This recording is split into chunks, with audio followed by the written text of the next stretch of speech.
then, inevitably these people will come and ask for a variance, right? Because they don't have what they want. Because they want the patio and the, so I don't know. I'm just throwing that out as possible, sort of issue that really doesn't come to light for a while. Can I make a suggestion? We've been talking about this for a while. It's obviously a very important issue, and there are a few things I think we'd like a little more information on. Can we continue this the next meeting and hopefully then introduce something then? I don't think waiting an extra few weeks to introduce it. Ron, it sounds like for height, we're leaning towards going a little more restrictive than 35. Setbacks, keeping it 7 feet is what I'm hearing. Is that? I'd say 8, but just as it's, I'm okay with setbacks as the current is written. I don't know if you all feel differently. I'm comfortable with that, and also the flat roof prohibition. Okay. And so then that would leave this issue 165. 160 feet. Oh. That's in the out. And we would need to revisit the and or. Right, I think and is where we're living. Right. Okay, so that is, just to make sure I've got it, keeping the side setback at 8 feet, adding a prohibition for flat roofs. Now, did you say you're happy with the 35 and 30? I think that the sense of the council seems to be from 3328 and Okay. as opposed to or. Got it. All But right. I think we wanted to do a little bit more understanding of the chimney issue, right? And how, Go over potentially. but yeah, could it be an elevator shaft? I mean, is there some, is there some way that you're getting around, 2 feet. Or that it includes. or something? Yeah, that's a great point. So a benefit to having your own height restriction and your own definition of height is to address the elevator shaft issue. We actually had this in the town of Somerset, where the town of Somerset did not have a height requirement, thought the county's was being exceeded because there was a elevator shaft on the roof. And the county took the position that because it wasn't livable space, it didn't get included in the height requirement, although it clearly looked like it should have been. The county code has an exception for projections on the roof, like cupolas, weather vanes, etc. But your code, as proposed here, would just say highest point, period. So you're not going to get into those types of games and confusing interpretations. Okay, I like that. I mean, I'm not as concerned about a weather vane, but. Right. Is there, Ron, forgive me if I missed what you just said, but. Yeah. Are we able to define exceptions for things like chimneys, but prohibit elevator shafts, HVAC unit? Yes. Things put on the roofs? Yes. Yeah, I think that would make a lot of sense. I mean, I wouldn't want someone coming here if they're meeting the 3330 and saying our chimney goes 2 feet over, I need a variance. No, I mean, it's roof surface. 3328, I should say. Okay. Yeah. All right. So you wouldn't count the HVAC, solar panels, weather vanes, chimneys. I like it. With that elevator shaft, it was, as I recall, arguable as to whether the elevator shaft had a roof surface on it. It should have been. Yeah, maybe not. So we'll do something with the definition of the height. Yep. And is this of our, if anything else comes up, can we raise it next meeting? Yeah, of course. Yes. I mean, this is, you're just at the early stages here. This is presented for discussion and fully anticipated that there's going to be tweaking and further study and so on. We'll talk. Okay, so we'll move back to this in December. Thank you. And thank you, Steve. So let us move to the actually the charter, code of ordinance and election rules amendments. Once again, thank you to the former tellers who've worked on this. Ron, and this is something we've been talking about for a couple of years. We've received some comments about this. We've looked at those. Just to reiterate what was said previously, these changes are primarily, if not exclusively, to make sure those three documents, the charter, the code, and the rules, are in conformity. There were some discrepancies. We wanted to avoid those and make that clear. There are a few more specific points I want to make about this, but I think let me open up the comments first, and then I can add a few points, or others can. Do we have any comments or questions on the election ordinance?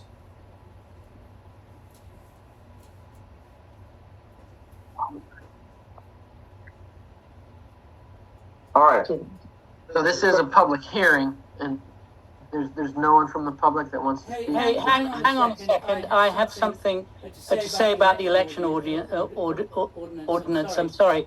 I stepped away from the conversation earlier. Go on for. Pardon? So go on, please.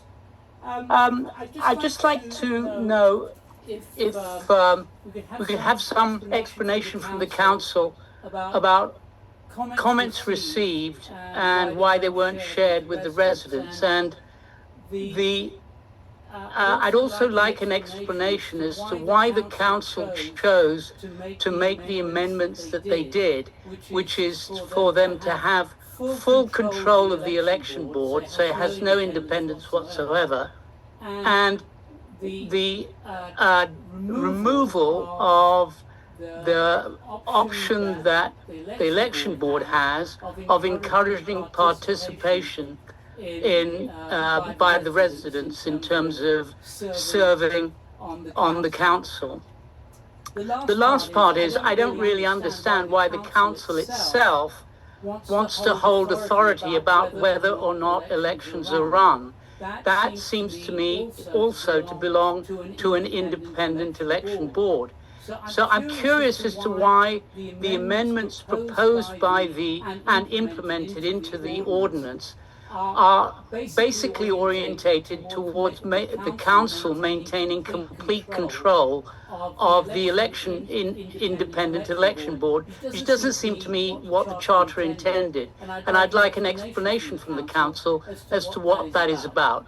Thank you. Okay, let me go through a few things. First, as I said already, the major point of this was simply to conform the code, the charter, and the ordinance and the rules, which we, I think, have done thanks to a lot of hard work. As for your issue about sharing your comments, that is not the role of an elected body, of the council. You send a letter to Senator Van Hollen, he's not going to send it to everybody in Maryland. The council has reviewed it, it's part of the record, but it's not our role to then send it out to everyone. I know you have exercised your rights to share it on your website or various formats, and you're certainly welcome to do that. I'm sorry, but in the last... Excuse me. Wait a minute. I am speaking. I gave you your turn. Please let me speak. I want to address your points. So that's point one. Now, let me turn to your comments, which were also in your email. And I don't know where you've gotten some of these supposed amendments. I don't know if this is from AI or what, but what you're saying about the amendments is simply misstating what is in them. The point about full control of the election board, there's no removal provision here, despite your saying that. That's not so.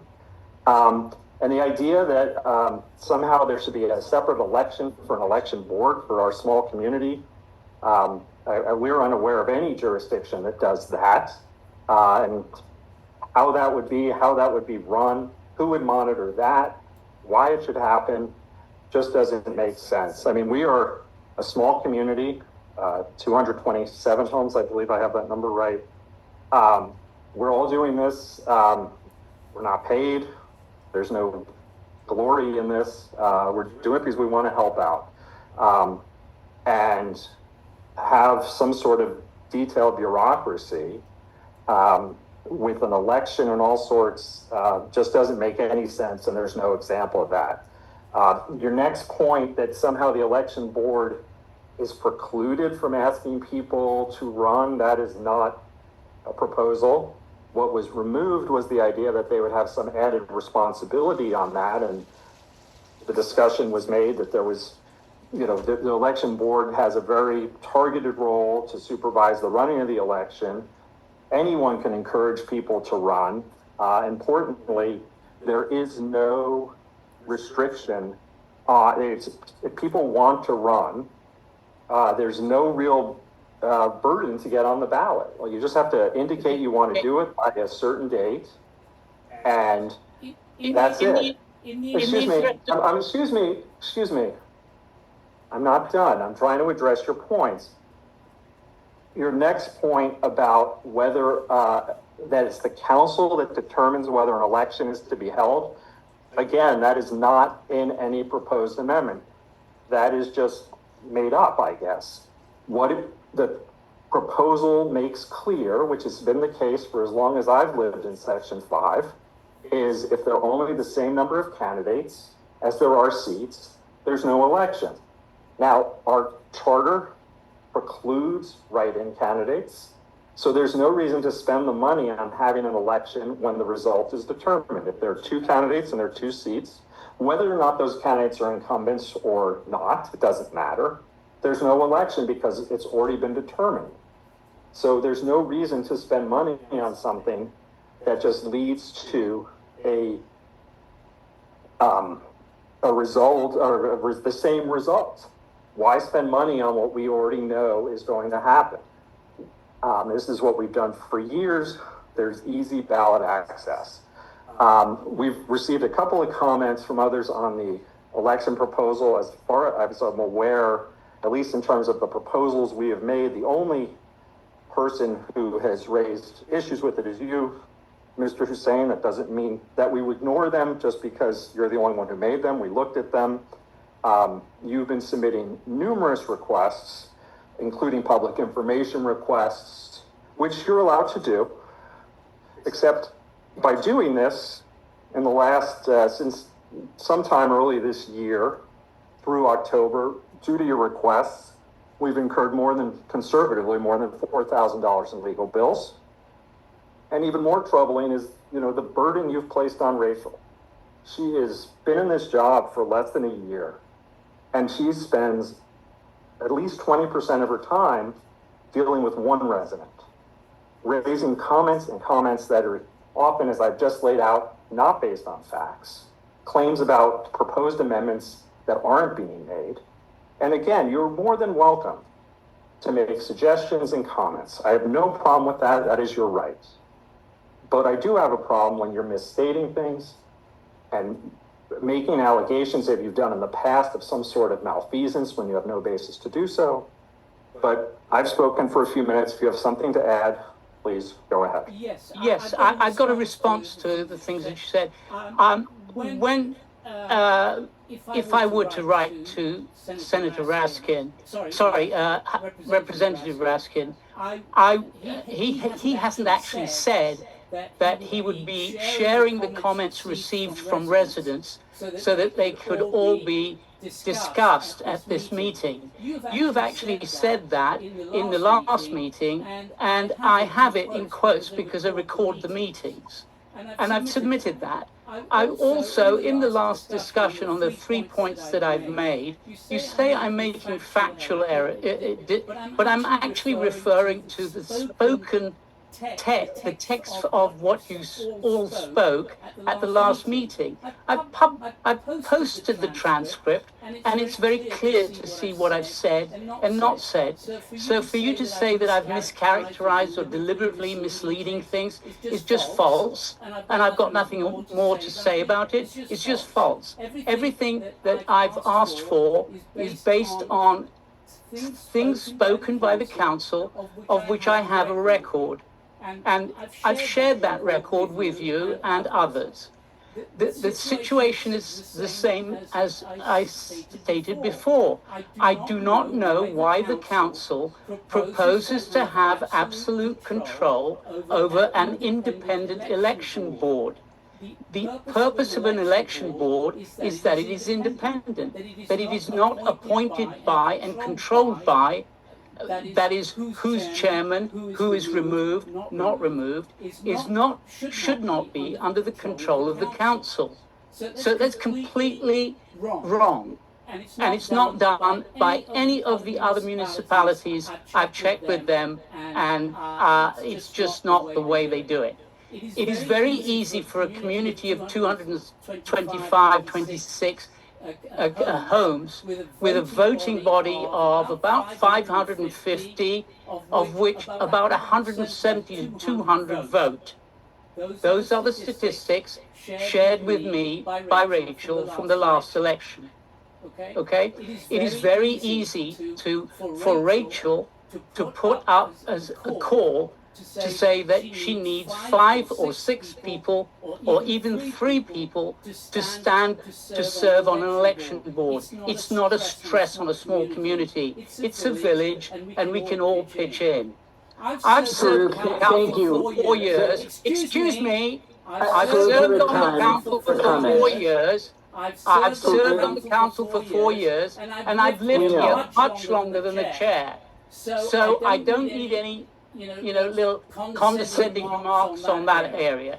As to putting punishing pressure on Rachel, I am sorry that she's suffering, but it would be much better if I had clean answers to the initial requests that I make. I wouldn't be making any PMI requests if they were way past time for proper answer in the first place. You've absolutely been heard on your suggestions and on your responses, and we appreciate them. Thank you. Does anyone else have any comments or questions on the election ordinance? I have a comment, which is that I thought that the last elections went very well, and I appreciate all the efforts that everybody did, especially the volunteers and the tellers. And I personally would rather our section, I imagine putting together these amendments took a lot of time and probably cost the section a fair amount of money in legal bills, which is great. I'm all for lawyers. I'm a lawyer myself. But also would love to see our funds from our section channeled to other more exciting and awesome activities for our section to enjoy. So I personally don't think there's any corruption or any untoward behavior. I appreciate all of the effort from the council and everyone to perform the elections that we have had. Thank you, Hannah. Anyone else? Could I just correct something for the record that I have seen? Because I also looked and talked to municipalities and checked their ordinances. And Ron, maybe you could speak to this too, but my understanding after looking at the charters and the ordinances and the code of the village of Chevy Chase, the town of Chevy Chase, and the village of Martin's Addition, among others, they are all election boards that are appointed by their councils. And so I felt like I need to correct that for the record, that I think the procedures that are outlined in the charter and the ordinance and the election procedures are consistent with what other municipalities do. I don't think that they have elections. Ron, am I incorrect on that? No, you're correct. Thank you, Ron. I'm sorry.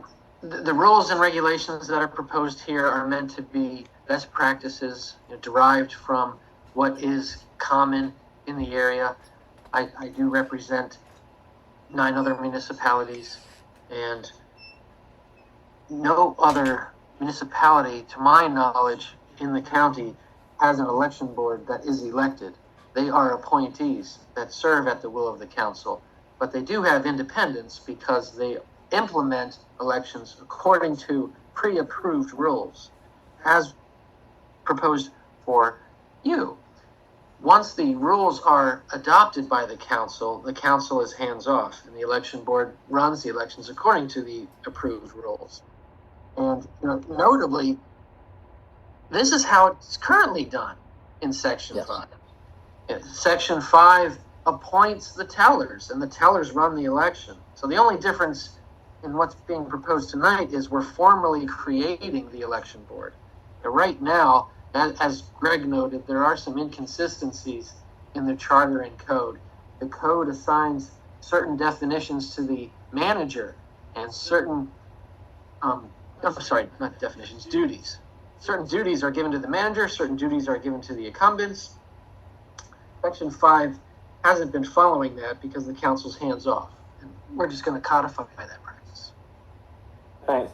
Yeah, thank you, Ron, and absolutely that is the history of it. Look, I just also want to tip the hat to Rachel and the amazing job that she does do. She reads every piece of incoming that comes in, keeps residents up to date, does far more work, outpacing, I think, the hours that she has signed up for. And that's been about, elections or about everything else that she does. So thank you for that. Do we have And just one point of administration.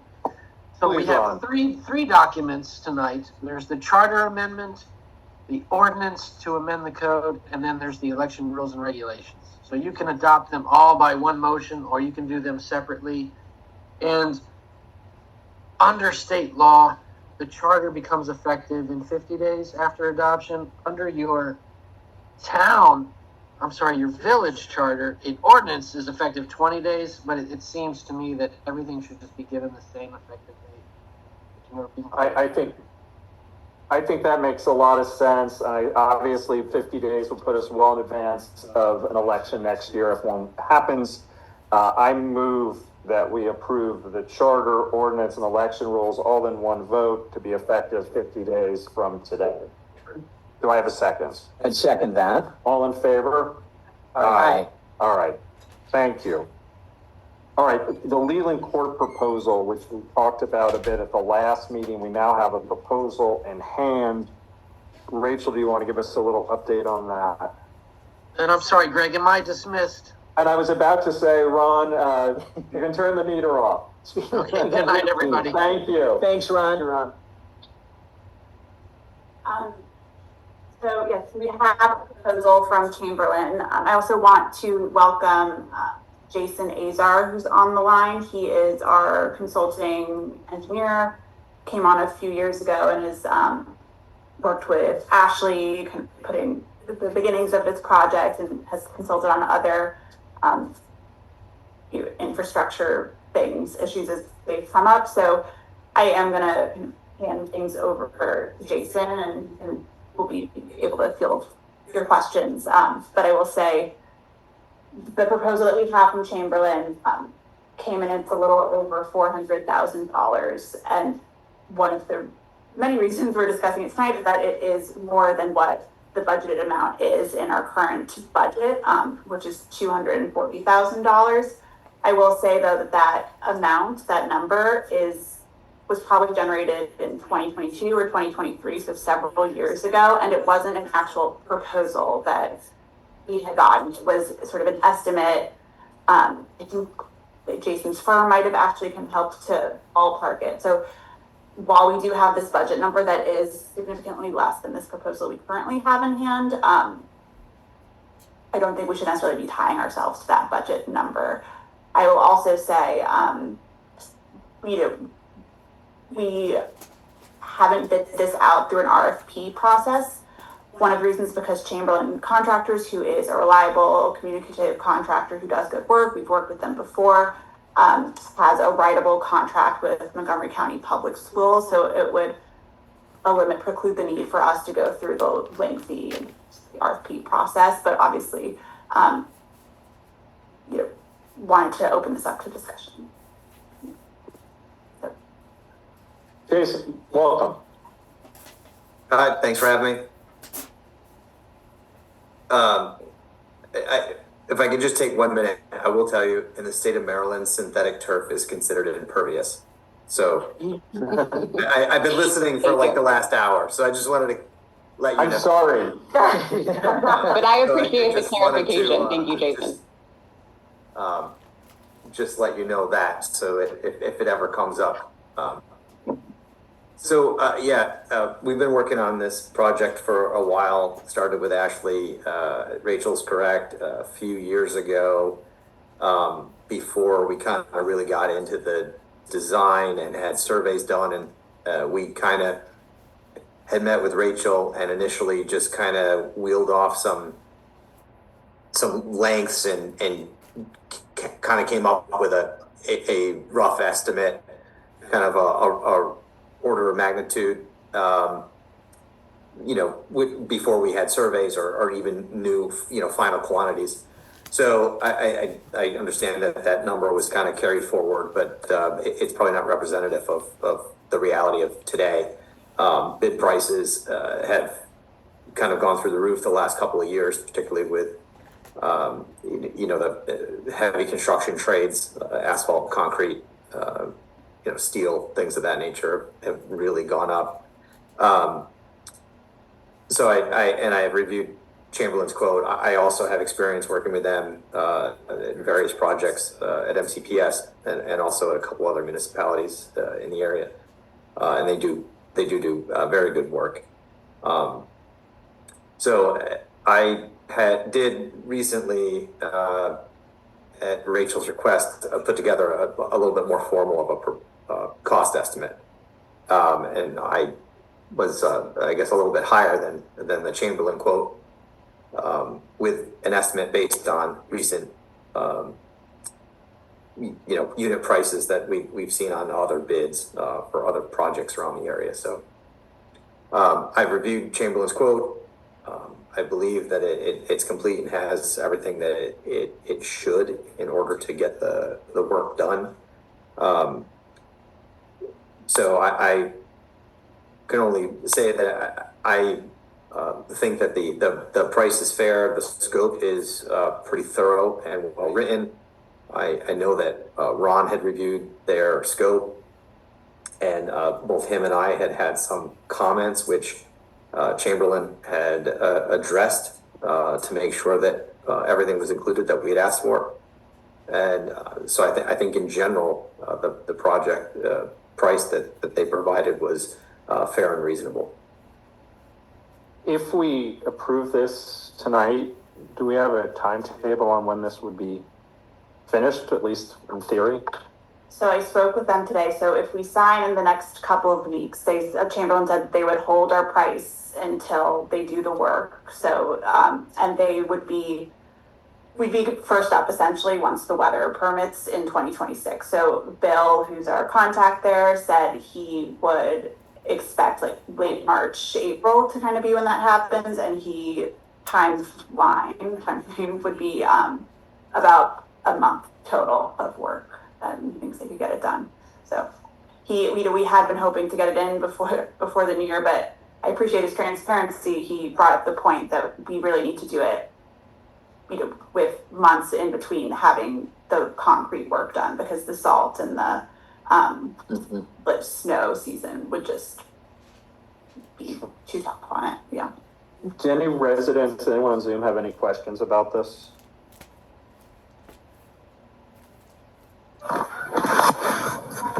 Sorry, this is Jordan Muller. I'm a Leland Court resident. I'd just be curious. I'd love to just look at what's proposed in the project.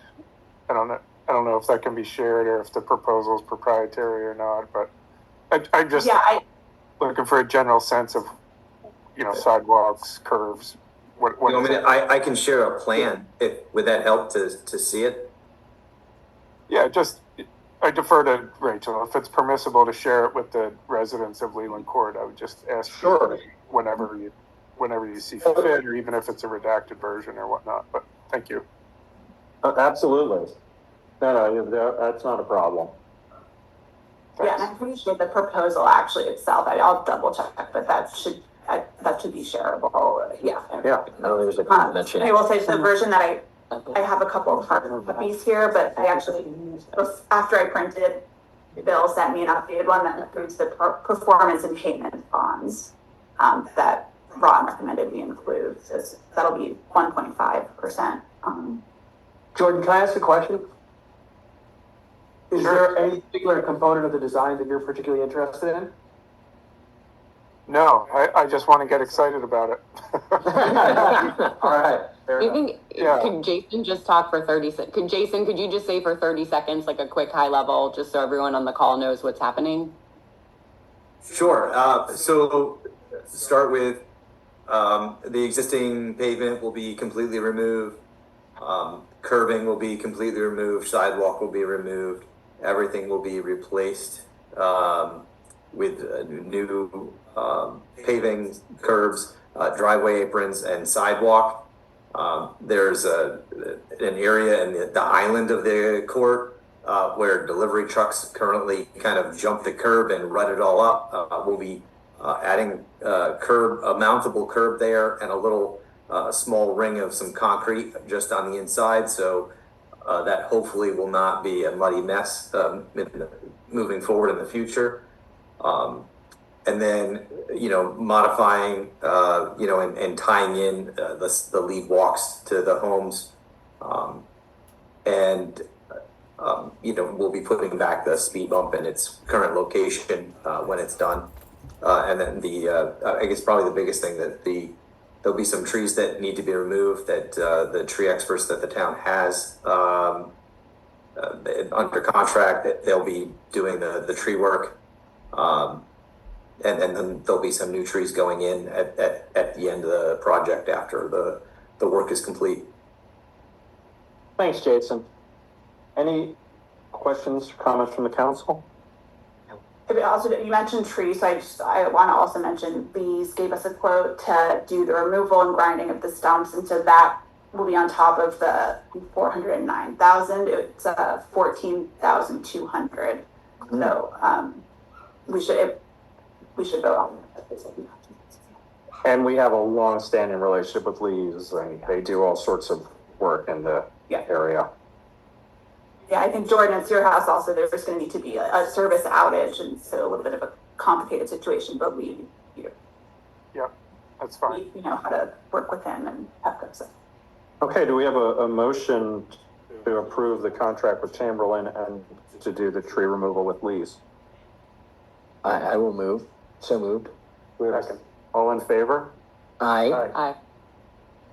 And I'm pretty sure this is the final version. I don't expect there to be any additional changes, but just for the sake of complete, like if there are a few tweaks within, a few $1,000s that happen, can that be included in the? We should probably. Yes, we'll have a vote. Let's have a vote that gives discretion of up to $10,000. Yes, I think that's reasonable. Don't tell them we've given them that. Yeah.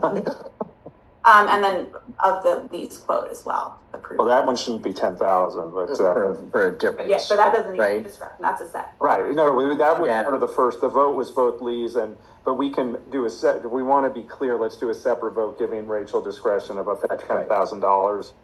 Also moved. Do we have a second? I'll second that. All in favor? Aye. Great. All right, Emily wants some quick update on community events.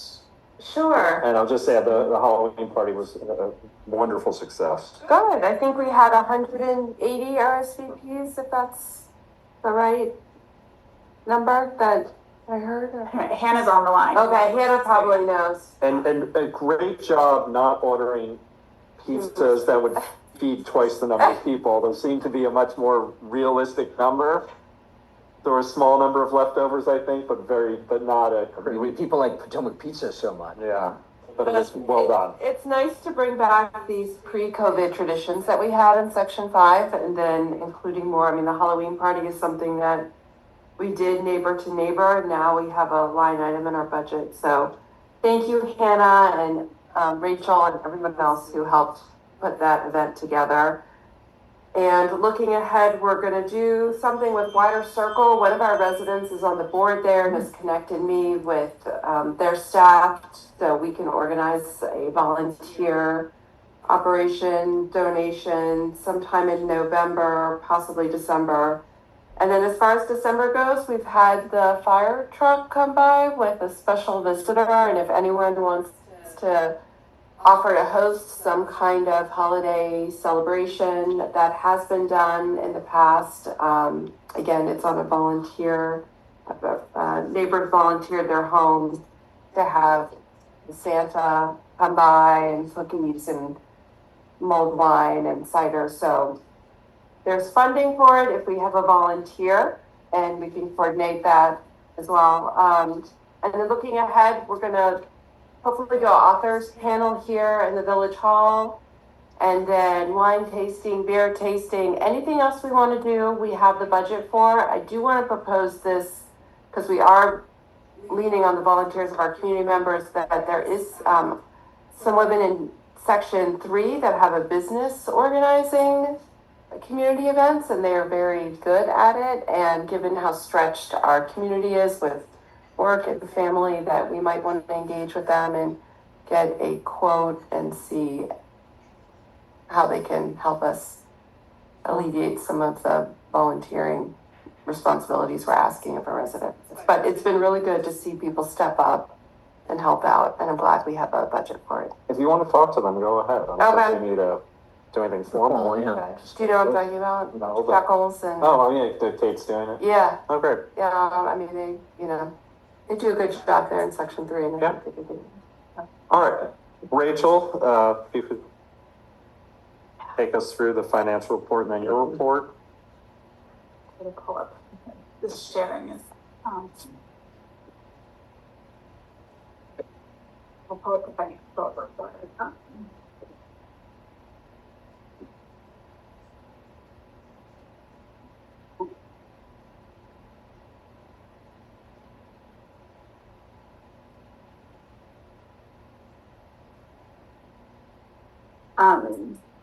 All right, so I'll start just by quickly saying we finished the audit. It was submitted to the state by the deadline of October 31st. That is on the website. The report's on the website, available for everyone, fiscal year 25. I spent a lot of time over the last month going through some of our CDs because there were a few that were maturing. So Craig and Josh got pulled in to a few of those because they're signatories on the accounts. But let's see the updates that I made. So I successfully updated the signatories on the M&T accounts, the Sandy Spring, which is now Atlantic Union accounts, and the presidential accounts. I'm still working on United, PNC, Capital One, and Forbright, and it's amazing how long each bank takes and how it's a huge administrative pain. So one of the reasons I think it really makes a lot of sense for us to consolidate what we have. So the change I made to the presidential CD when it matured, we had two. Both were on the order of 110,000. So the one that matured, the 12-month, we rolled that into the 9-month CD, and then we got a new rate of 4.13%. That's on this table. I know it's hard to see. So that was one change that was made. Thank you, inflation. But that, I mean, over 4%, that's it, good, Oh. It's great. Yeah. That's great. And presidential is a good bank to work with. So one of the Sandy Spring, or Atlantic Union now, matured in October. So I put that at a good 3-month rate, and the second CD, that's at Atlantic Union, matures now. They'll be maturing right around at the same time. So we can make a change at that point, and I probably will recommend that we roll that out, transfer it into our checking account, just, or we can reevaluate basically, but, so we have a 3-month CD now basically and an 18-month one that are both going to mature in mid-January, and we can talk about it at the next meeting, what we want to do with those. But, and then, so one that we have to vote on is for M&T. There is a 13-month CD that is maturing in a week or two.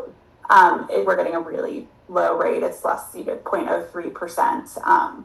And I do recommend that we take this one out and transfer it to our Bank of America checking account. If not, it can be used to pay for Leland Court, for example. And yeah, that's my recommendation.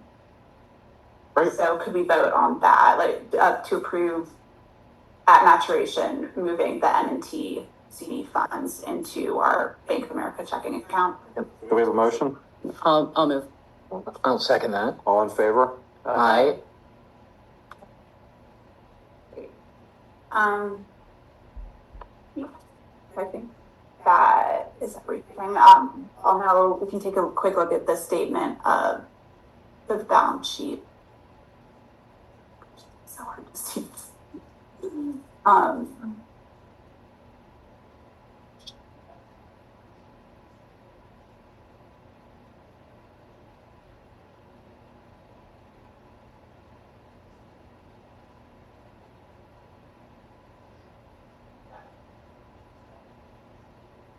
So, I mean, the statement of financial position, there's not much new to see from last month. You'll see the changes reflected. There's one less line because we consolidated the two presidential fees. Great. And I updated, it's no longer Sandy Spring, but Atlanta. So, then I'll move on to the profit and loss year to date.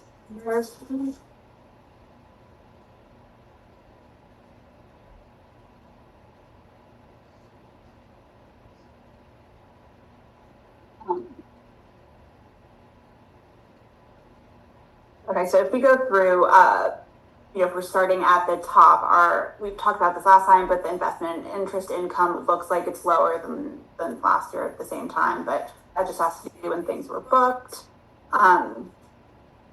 Also a note that as we're moving some of these CDs, like the presidential CD used to give us monthly payments, but that is now going to be one installment at the end of maturation. So our flow might look a little bit different, but net will be up.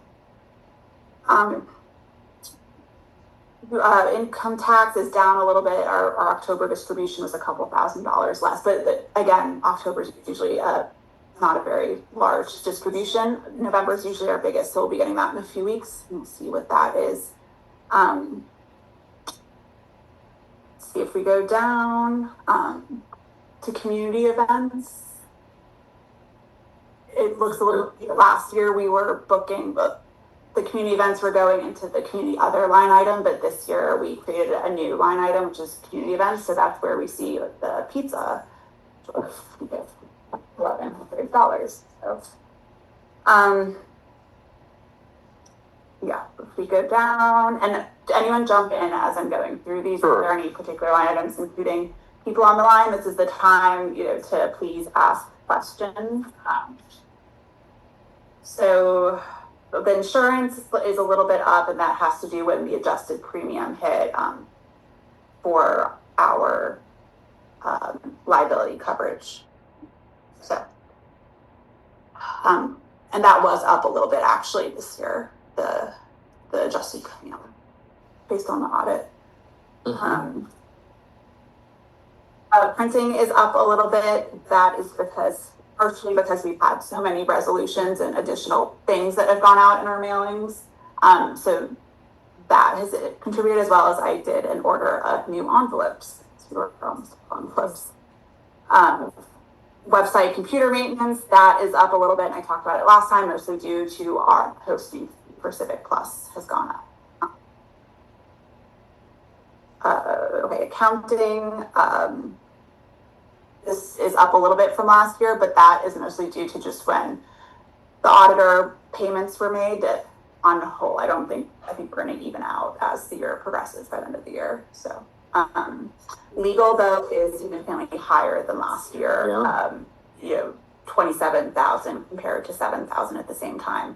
This is partially due to Michelle Rosenfeld and having her engaged on housing issues.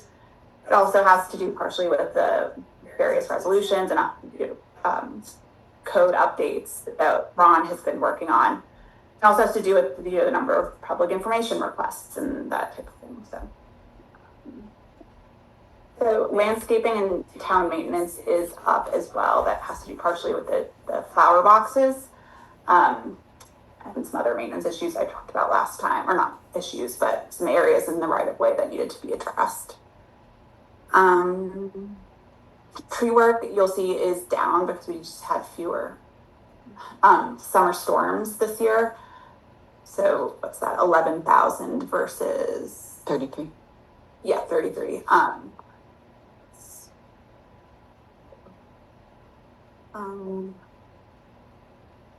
Yeah, and I guess also just to note, that's where the retreat program that will hit and the tree work right away.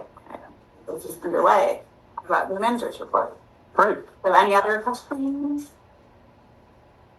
None from me. No, thank you. My only thing about printing is just that we're living in a digital world.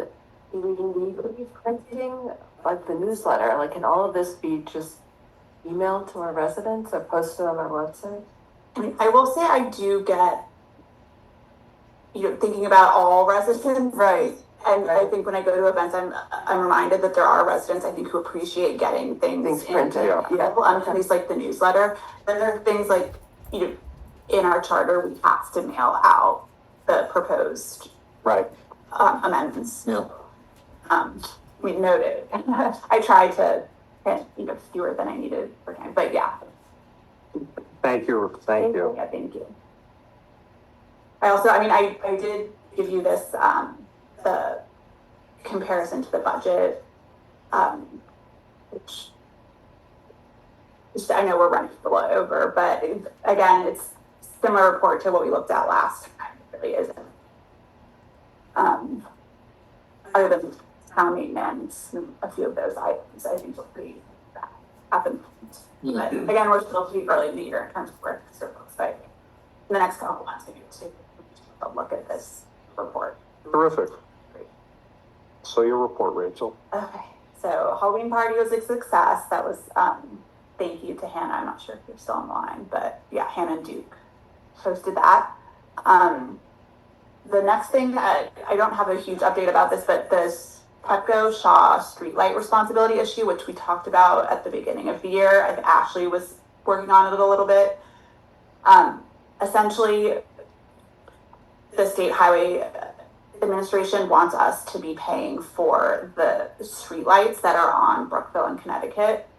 And Andy Harney, who was the former Section 3 manager, kind of took this up as her cause, and she's still consulting for Section 3 on the issue, but she feels strongly, which I think most of us agree with, at least among the town managers, that the State Highway Administration should be paying those. So we've gone back and we disputed it, and they came back to us and I think essentially rejected our dispute. But honestly, I just got this email the other day and I've not had a huge chance to dive into it. So it's something I'm going to look into, tomorrow. And we're having a call with other town managers about it. But just so you know, there is a strong pattern. I'll have a more thorough update next meeting. The Woodbine truck crash that happened on October 1st. The sidewalk finally got repaired. Apologies for the delay on that. And I'm still working on getting the dead wires removed. So I'm hoping Pete Fosselman will help us with that. Coincidentally, the Martin's Edition town manager sent an email saying, how do we deal with dead wires that need to be removed? Because everyone has trouble getting them taken care of. So. Ron had sent a letter to the truck company and they didn't respond. So I have now, thanks to Jason, he helped get some more details that let me start the claim with Progressive. So we're in the process of that. We received 4 Public Information Act requests since our last meeting, dealing with some of the election materials, as well as like the procedural memos used in some election or financial documents. So I'm working on the latest one now with Ron. So leaf vacuuming is up and running Mondays. They are trying to start on Williams while the Williams work is being wrapped up. Speaking of, they're paving this week on Williams, and they are hopeful that they'll be able to finish this week. So that is exciting. And then landscaping will be done by a separate company after that. Maybe we'll hope to get some sod down before it gets much colder. The free tree program is up and running. It's been successful. We're doing about 40, maybe 42 trees, 6 of those being public. Hilbert's been in touch with people. He'll be delivering flags in the next week or 2, and probably planting will happen by Stadler the first week of December. Heard from Washington Gas, and so Steve and Tolbert and I had a call with them last week. They are doing some work on our street, on Thornapple Street, but mostly on on Brookville and on Connecticut, on the ends of Thornapple, to abandon an old line, a cast iron main that's there. So it shouldn't take too long. There's only one spot in front of 3602 Thornapple that they'll actually have to dig, but there will be some traffic impact. Nothing will be totally closed, and they'll give us more. It's not till 2026, but something to be aware of. And Tolbert will do a tree protection plan for that work. Bulk trash, the next pickup is December 6th. And then one of the next things I wanted to talk about was the Brookville Road delegation talking to the District 18. Sean, I know we had kind of brought this up last time, and I wanted to, there were some Zoom issues at the moment when that was going on, so I wasn't fully in that conversation. So I wanted to make sure I know what the directive or what the issue was and what the directive is there. Yeah, I have been approached by a resident who expressed concerns about pedestrian safety on Brookville, which is a long time issue. We discussed it briefly during resident comments last month. I'm just repeating this for the benefit of everybody on the Zoom. And then I think the idea was we send a letter to the District 18 delegation urging their help to come to some form of resolution with the state authorities, either cooperative or otherwise. So, but just tip for more pedestrian safety measures. Yeah, I think the ideal outcome would be a visit from the delegation staff and perhaps members. Is there any data on accidents or anything? I mean, is this just people worried, or have there actually been incidents? I mean, the concern is speed and the narrowness of the sidewalk, which we know some of our neighboring municipalities are taking care of. I mean, personally, look, it's a dangerous street with a tiny sidewalk. I think there's merit in the delegation taking a look at it, and it's frankly why they're here. Mm-hmm. Okay. Yeah, I mean, and I get a lot of, concerns, complaints about, in general, traffic and pedestrian safety, people going through stop signs, speed. Yeah. So I do think that, and this is something we've talked about, but, if there is a time when we can do a capital improvement plan in the next year, I think that having a traffic study or some sort as part of that, I don't know if it would be as a result of a couple, but it's not limited to Brookville Road. Yeah, fully agree. I mean, it's an issue on every street, every stop sign, every intersection. Yeah, and there are, I think, measures that we can do, and they're interesting. That Burns Edition is doing some of them, and they're doing their sidewalk projects. I think there are things we can do. We definitely want to take a systematic approach. Yeah, to be clear, I don't think we need to demand a ton of time from the delegation, but I mean, it would be, in my view, a more fruitful approach to the various state authorities that control Brookville through them rather than us. Okay. I think that's everything. I just will also say I am going to be out of town next week. I will put up. Really, the only one. I'm gonna put up an out of office, which I know hasn't necessarily always been done in the past, but I'll still monitor for urgent things that come up, but I won't be answering the phone. So if there is something urgent, the best way to get a hold of me is to send an email with probably some sort of subject line that alerts me to that. So. Well, thank you, Rachel, for your report, for all your hard work. To everybody, happy Thanksgiving. Our next meeting is December 9th. I believe that is correct. And do we have a motion to adjourn? I'll move. I'll second. All in favor? Aye. All right. Thank you, everyone in attendance, and thank you, everyone on the council. Thank you, Rachel. Yes, one thanks. Okay, so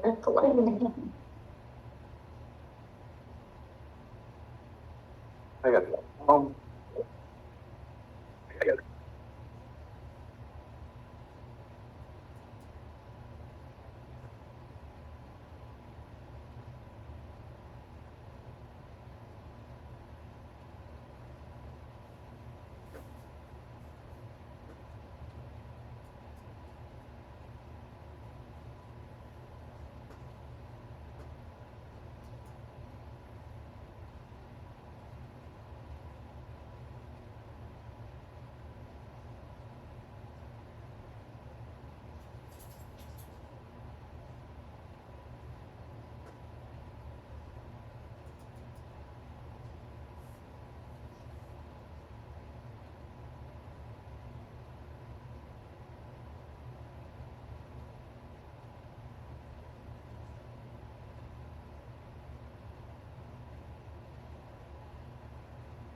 to have 7-foot setbacks, and that lot is allowed to have 7-foot setbacks forever because of that date.